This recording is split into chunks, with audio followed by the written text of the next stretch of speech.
Hey everybody, it's Kelly. Welcome back to another episode of Ask a Therapist. It's Pride Month. Well, okay, it's almost Pride Month. Pride starts this week. And if you plan to celebrate in any way, this video is for you. We're going to go over a couple of ways that you can stay safe and have the best interaction with Pride that you possibly can. No matter how you choose to celebrate Pride, you should be proud of yourself. Being proud and wanting to share that pride with the world is a huge step for anybody who is not cis-het. When the world is not set up for you all of the time, any way in which you take ownership of who you are and how you do who you are is a big deal. Pride is fun. It's a friggin' party. Also, it's 2023, and we are living in an unprecedented time of restrictions and misunderstandings and anger and hostility towards the queer community. Because of that, we need to go over some ways to do this Pride thing safely. Some cities are even canceling portions of Pride in order to comply or not be anywhere in the realm of non-compliance with current laws. So we want you to have fun. We want you to be safe. Here's how. Number one, bring water and snacks. You might be out at a festival all day. You should always have water on you if that's the case. It's June. I don't care where you live. It is harder on the body to be outside right now. Snacks, because blood sugar changing, it affects your mood, it affects your ability to reason, it affects a lot of things. So having some easy to eat snacks with you, having a bunch of water, maybe a reusable water bottle that you can fill up at a safe water fountain or something. These are really good ideas just in general, anytime you're going to be outside for long periods of time, but especially when you're going to be in a place like Pride with so many people around and so many other things happening, being able to stay fed and hydrated is important. Number two, I'm going to ask you to do the buddy system. The buddy system is both for accountability and group safety. So either one or two or three or some sort of a group that you're going with, even if you don't stick with them the whole time, maybe they're the people you arrive with and the people you leave with. These are all really good ideas, honestly, when you go out anywhere, but especially at Pride. There's so many people around, and making sure that everybody is sort of safe and accounted for is a great idea. Having a group chat, really good idea. So everybody can say, hey, I'm over by this booth, or hey, I'm at this coffee shop. Let people know where you are just to check in so that at any time people are generally able to know where you are. And a lot of that's connected to number three, which is be safe about substance use. I am not going to pretend like no one watching this is going to use substances at Pride. But if you drink or if you take any type of drug that is not prescribed to you by a doctor or not an over-the-counter medication for the purpose it's intended, you need to be safe about it. That means carrying more snacks and more water than you had before, maybe some Gatorade. Making sure that you are able to process the things that you're putting into your body is super important. Also, it's generally a bad idea to take stuff from strangers if you don't know who they are, you don't know where the stuff came from, right? However, if you plan to engage in that type of activity and taking stuff that other people hand you, put into Google. Almost every city in the US has a place where you can get free fentanyl test strips. I just want you to be safe,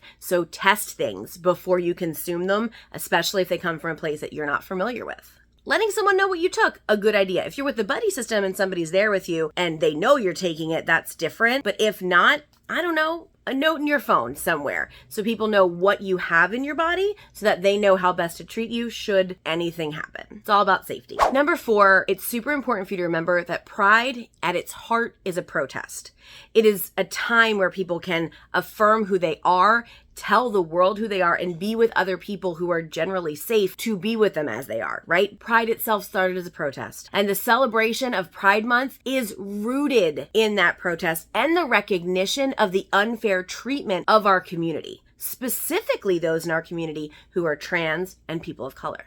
At any protest, there are things that you need to be safe about. Know where you are. You might know the general area that you're at downtown somewhere, but know where you are. Check out a street sign or two so that, again, if something were to go down, you'd be able to tell people your location. Make sure someone who's not attending the event knows where you're going, knows when you left, knows when you're supposed to be back. Someone who's not part of it sort of checking in on your whereabouts is another safety precaution that is so important to take. This next one, I'm going to put a big question mark behind it. I don't know how strongly I feel about it, but it is generally something that is told to people who are going to protests, which is put your phone on airplane mode and turn off your geotag locations. You can absolutely do that. The purpose of doing that, though, is in case there are law enforcement or other people who are sort of infiltrating the protest, the rally itself, they're not able to get your information. And that makes a ton of sense to me. Also, though, it makes you less accessible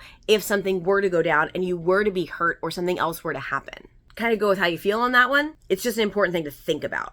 Because of the unprecedented number of egregious occurrences that are happening, whether it's law or violence or whatever is happening towards the queer community, it is pretty important that if you see violence going down, that you document it. This could be someone who's there protesting against Pride, harming someone who's there for Pride, law enforcement getting involved, any of those things that are likely to happen when emotions are high and a lot of people are close together. Documenting this stuff on your phone is a helpful piece. Now, again, you have to sort of weigh that with your safety. I would never say, get something on film, and in order to do so, completely always risk your safety. You have to be okay with your decisions that you're making. It is advisable that you get any kind of aggression or altercation or violence on film, on some sort of documentation, but you need to go with how you feel in keeping yourself safe. This next part I have to do in code because I want this video to stay visible and to stay monetized and to be able to be spread across the platform. When there is a situation, as there very well may be during a Pride parade or a Pride gathering of any type, is someone who comes into the situation actively attempting to harm the people who are there. Right? And so in these situations across the board, the suggestion from people who are interested in your protection is run, hide, fight. So you hear something happening, the first thing you do is you run in the opposite direction of where you hear things happening. Find a place to hide, get low, get safe, get secure. Do not call out. Do not leave your safe and secure place until you hear from, I don't know, maybe law enforcement that it's safe to come out. And then if you have to, you fight with whatever you can grab, however you can, in order to remove the apparatus from the person who's causing harm. I bring that up because if you live in the United States, which not all of you do, but if you live in the United States, you're aware that we have a problem, and it is the weapon. And that weapon is way, way, way, way, way too accessible to people who mean harm to those, especially in marginalized communities. Again, I want you to be safe. So remembering run, hide, fight as your order of operation, should something like that come up, will keep you safer. In that vein, understanding with the group that I had talked about that you attend with, or the buddy system, have a plan. If you have to leave, if you have to get separated, here's where we're going to meet up, someplace a couple blocks away from wherever the event is taking place. If it's not your home, it needs to be somewhere public, somewhere well lit, and somewhere a little bit away from wherever you are going in order to leave the situation should violence occur. I hope you find a way to celebrate Pride this year. Right now, I think our entire community could use some affirming together, some gathering, some fun, some just reminders of the fact that we have a huge lengthy history of people who have fought so hard to get us where we are. And while we are under a lot of strain and definitely a legal attack in a lot of places, the fight is not over and our options are not gone. And I really want June to be a month for all of you that you can remember that and remember who you are and remember that who you are is amazing. That's it for today. Thank you so much for being here. I will see you all next time. And until then, take care of yourselves and each other.